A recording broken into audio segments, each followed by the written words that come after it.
In Myanmar, tens of thousands of Rohingya Muslims have had their homes burnt down and scores have been killed. Nearly 60,000 Muslims used to live in this area, but as you can see, it is now a wasteland. The Myanmar government and much of the world's media would have you believe that this is merely a fight between two ethnic groups. If UK would like to sympathize you, them, Rohingyas, we would like to send all of them to your country, okay? They are not our national, no our ethnic groups. On this week's In Focus, we uncover evidence that the government are involved.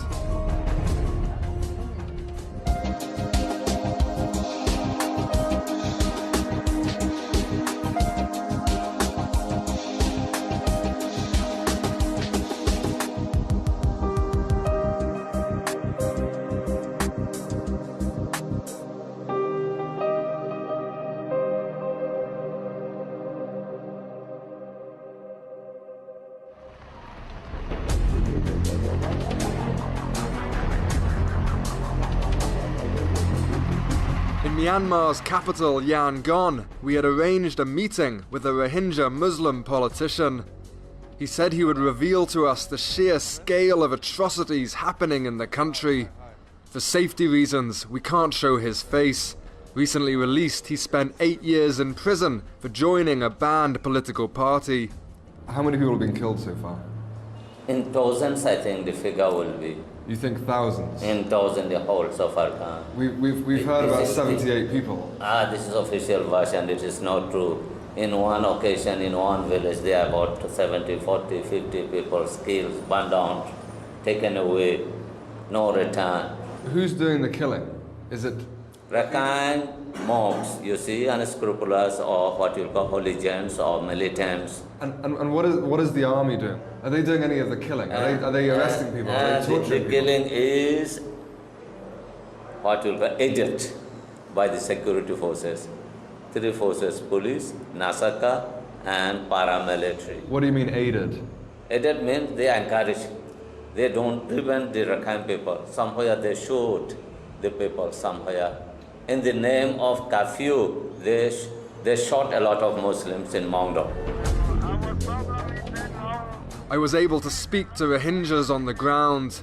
They told me stories of friends and family members being killed, of hundreds languishing in jail, and whole villages being burnt down. We wanted to get into the conflict zone, but we were told by our informants that there was no way we would get in.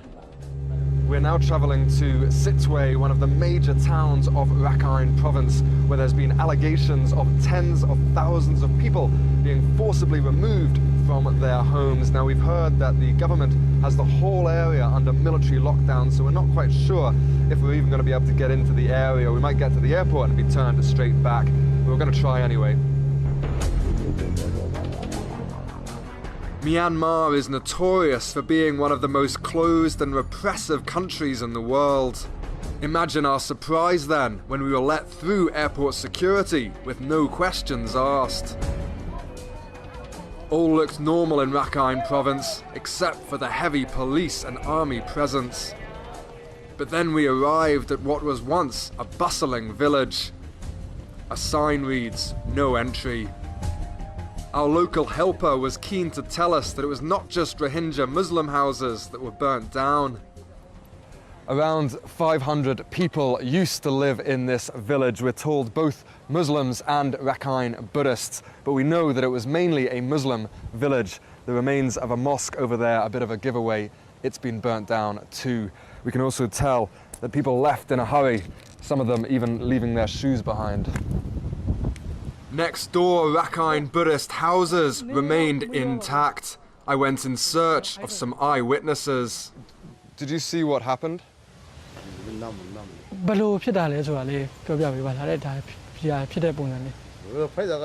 He tells me that he fled the violence when it started, but that it was Muslims who started it.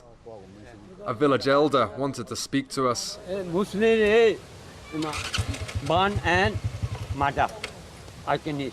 Have the Rakhine burnt any houses down? Nothing how in the Muslim house. All house is fire in all the Muslim house. No, Rakhine house. Rakhine people is no ban the Muslim house. Despite the elders' protestations, I found it hard to believe that Muslims would burn down their own mosque. What do you want to happen to the Rohingya?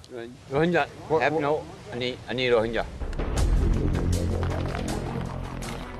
I asked our local helper to take us to see some Rohingya Muslims so we could hear their side of the story. He said it was too dangerous today. The military wouldn't let us. Instead, he took us to a Rakhine Buddhist refugee camp.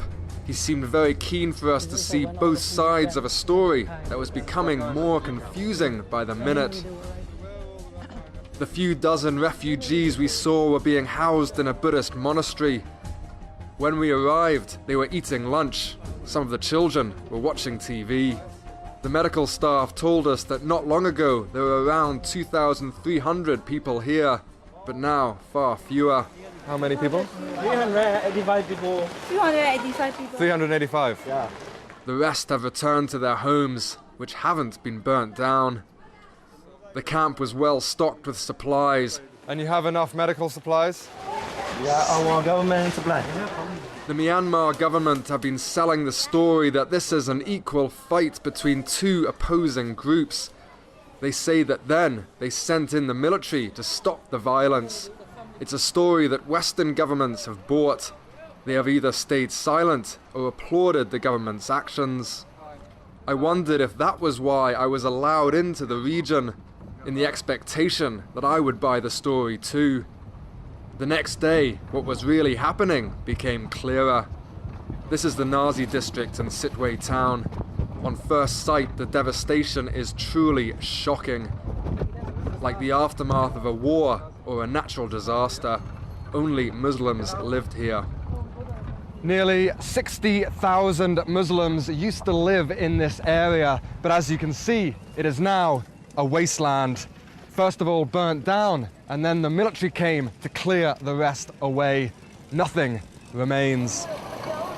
There were schools here, and at least 5 mosques. Muslim shops nearby have been ransacked.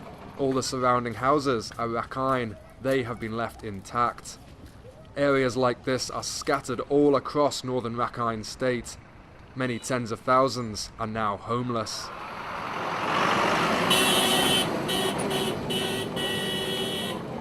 We've been warned we can't stay here for too long. Already we're getting some hassle off the local authorities. Obviously a lot of Rakhine people don't want these images getting out to the world.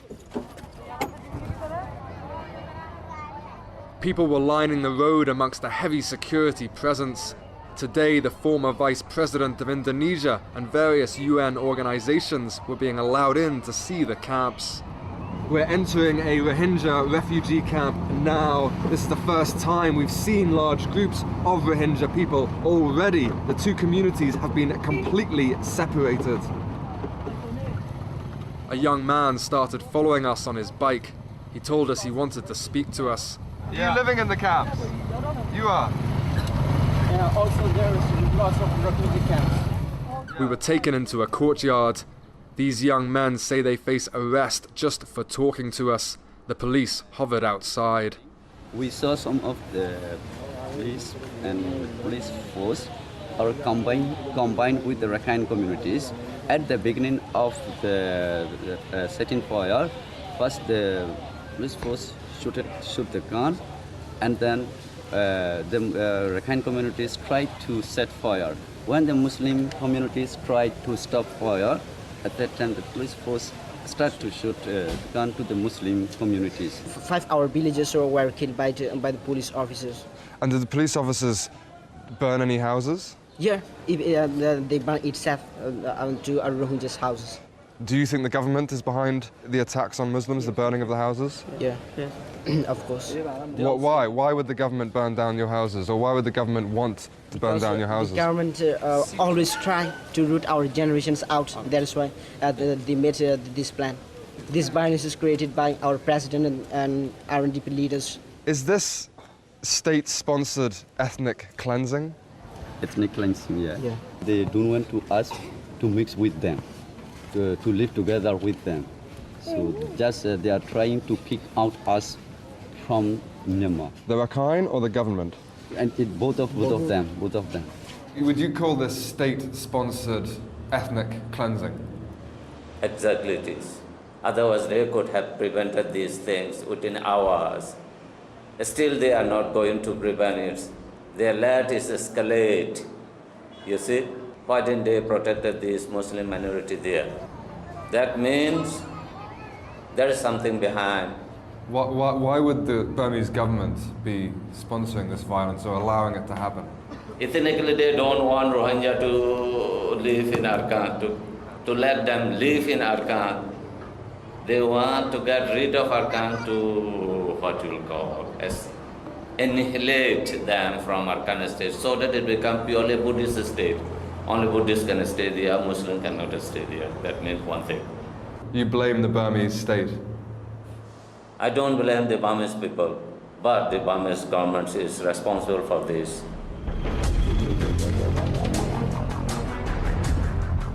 Nearby, I was able to get into one of the camps. It's rainy season in Myanmar, making the conditions even harder to bear. These people have been here for over a month. Their homes no longer exist. They have nowhere to go. There are 18 people who are died since the beginning of... Died of what? The children got diarrhea and malaria and the other diseases. And for the moment, most of the children are getting malnutrition. What's wrong with this child here? He got high fever with convulsion. The people asked me to report that they desperately need medical supplies, as the government isn't supplying any. Inside the camp, there are further stories of the violence. This man tells me that Rakhine people came to attack the mosque in which he was praying. One of his elder brother, tried to save the mosque, and he doesn't know who was the one to shooting the gun. So his brother died on the spot with the shooting with the gun. Do the Rakhine people have any guns? Actually,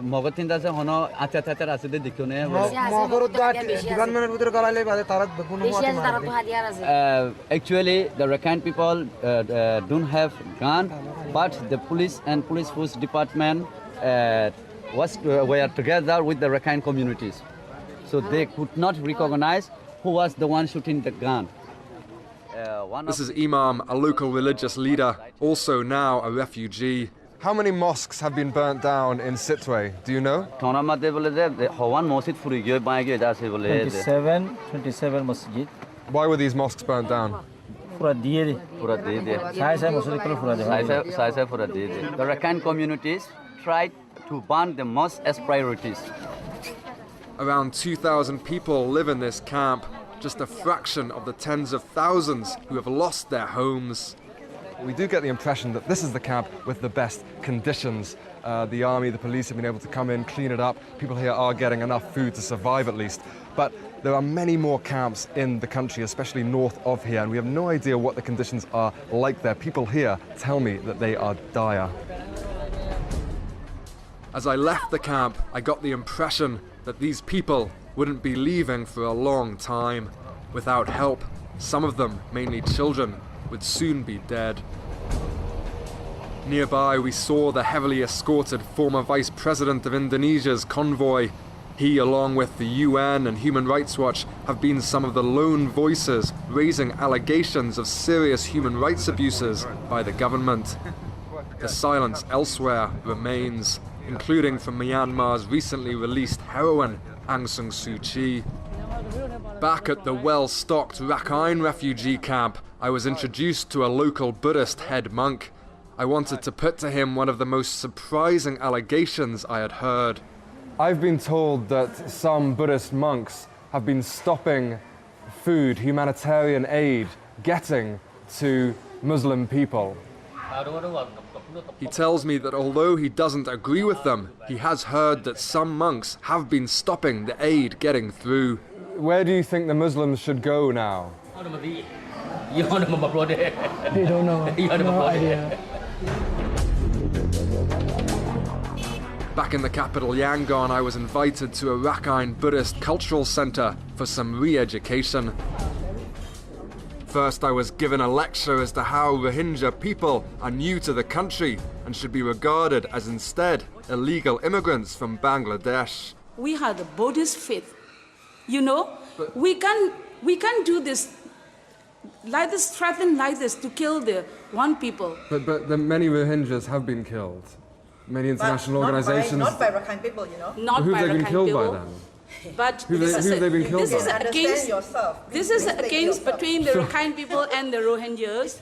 Rohingya kills Arakanese people. You see? But who's killed the Rohingyas? No, we don't kill them. But who's burning the Rohingya villages then as well? They burn themselves. Burn their houses. This is a very, You will not very, believe it.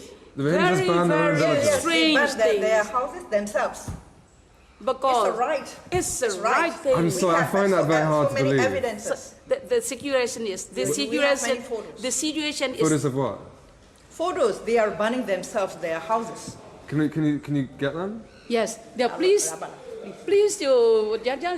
Perhaps unsurprisingly, they were unable to show me any evidence of Rohingyas burning down their own villages, but they did show me pages of gruesome images. For the first time, I realized how such levels of hatred could be reached. Under each shocking image, there were captions describing how Muslim people had done this. Pictures do speak 1,000 words, but it's impossible to tell whether any of them are true.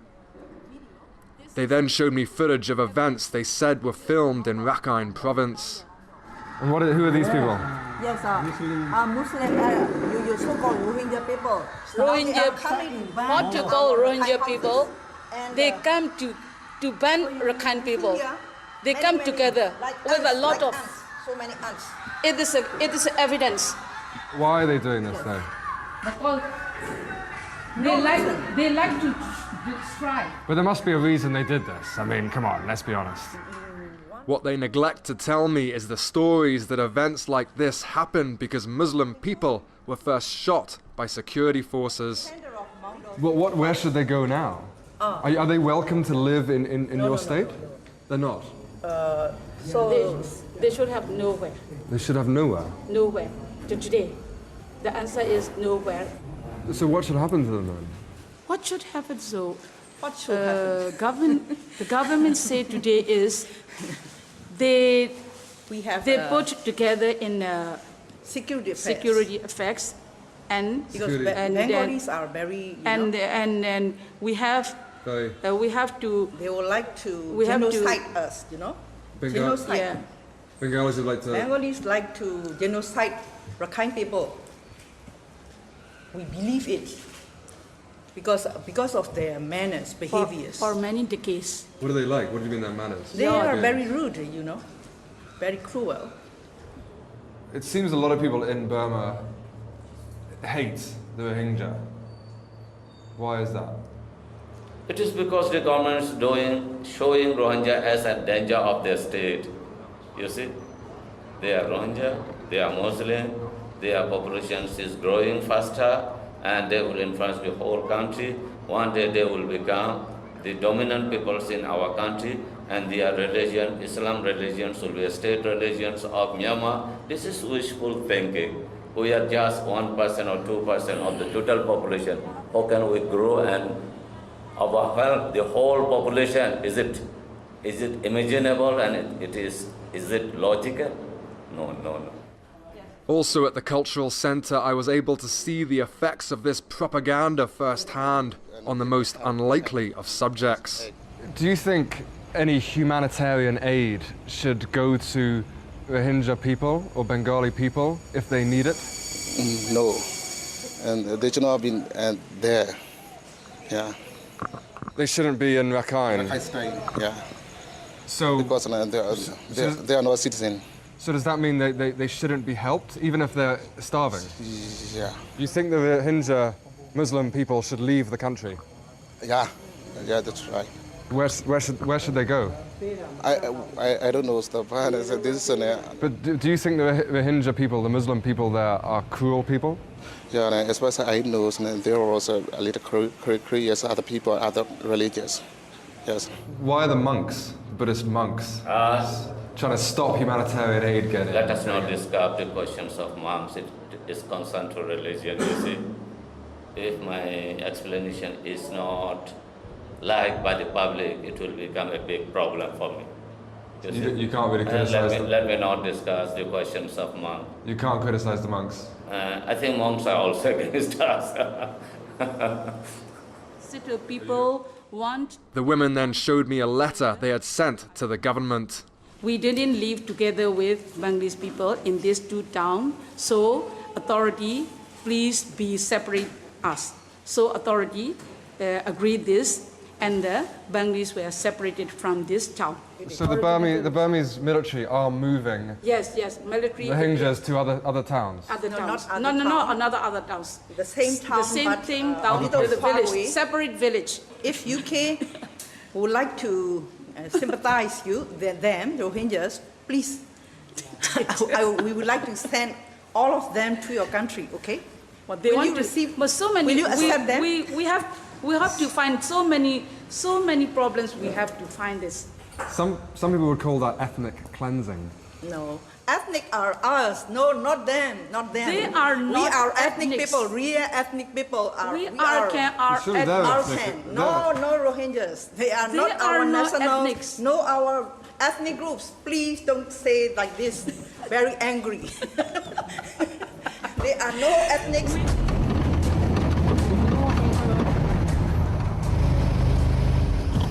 Back in Sitwe, the streets are empty at night. Only animals are allowed to roam.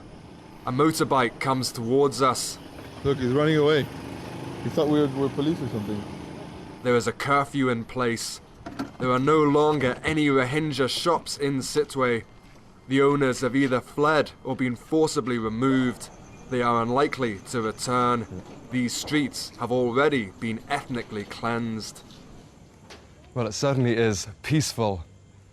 During the heaviest of the violence, the army admitted shooting dead 7 people who broke curfew. Now, if you get caught, it's a 6-month prison sentence. No wonder it's so peaceful. I asked this man if the curfew had helped stop the violence. He told me it had, but if the Muslims returned, it would start again. Are you happy the Muslims have been moved out of town? He says they can't live together anymore.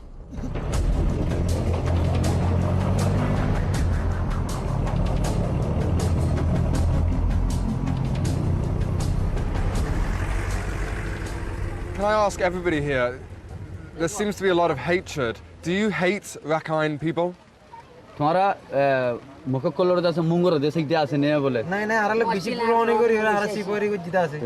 that they have very good relationship with the Rakhine. Is that true with everybody? Does anybody here hate Rakhine people? It was happening by due to not only the Rakhine, it was a combination of Rakhine and government. In Sitwe, I've seen that some of the houses, Muslim, Rakhine, they're together, they're amongst each other. Do you want to go back to that? Can you live together? We can stay together in mixed Rakhine, but it's depend on government. If Why? the government take the in charge of that case, so we will have it will be easy for us to stay with Rakhine. What's the most important things for your human rights? Yeah, first of all, we need to be citizen. Yeah, if we were citizen, everything is gonna be okay. In the 2 days we spent in Rakhine province, we were only allowed passage through a fraction of the affected area. The rest is under strict military lockdown, off limits to aid organizations, human rights groups and journalists. I continue to hear horror stories from inside. Meanwhile, most of the world remains silent.